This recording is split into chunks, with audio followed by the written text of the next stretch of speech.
वाशिम शेती अवजारे चोरी करणाऱ्या भुरट्या चोरट्याला स्थानिक गुन्हे शाखेने ठोकल्या बेड्या, 36,000चा मुद्देमाल जप्त. वाशिम जिल्ह्यात शेती अवजारे चोरी करणाऱ्या एका भुरट्या चोरट्याला स्थानिक गुन्हे शाखेच्या पथकाने अटक केली आहे. आरोपीकडून 36,000 रुपये किमतीच्या 2 कॉन्क्रीट फोडण्याच्या ब्रेकर मशीन जप्त करण्यात आल्या आहेत. ग्राम जांभरुण परांडे येथे पाईपलाईनच्या कामादरम्यान 2 ब्रेकर मशीन चोरीला गेल्याची तक्रार वाशिम ग्रामीण पोलीस ठाण्यात दाखल करण्यात आली होती. या प्रकरणाचा समांतर तपास स्थानिक गुन्हे शाखेकडून सुरू करण्यात आला. गोपनीय माहिती आणि तांत्रिक तपासाच्या आधारे पोलिसांनी अनिल किसन अढाव या संशयिताचा शोध घेतला. तो शेतशिवारात लपून बसल्याची माहिती मिळाल्यानंतर पोलिसांनी त्याला ताब्यात घेतले. चौकशी दरम्यान आरोपीने चोरीची कबुली दिली. त्यानंतर त्याच्या शेतातून 2 ब्रेकर मशीन जप्त करण्यात आल्या.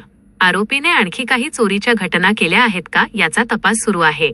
ही कारवाई पोलीस अधीक्षक निकेश खाटमोडे पाटील, अपर पोलीस अधीक्षक लता फड, उपविभागीय पोलीस अधिकारी नवदीप अग्रवाल यांच्या मार्गदर्शनाखाली स्थानिक गुन्हे शाखेचे पोलीस निरीक्षक प्रदीप परदेशी, सहाय्यक पोलीस निरीक्षक योगेश धोत्रे आणि त्यांच्या पथकाने केली.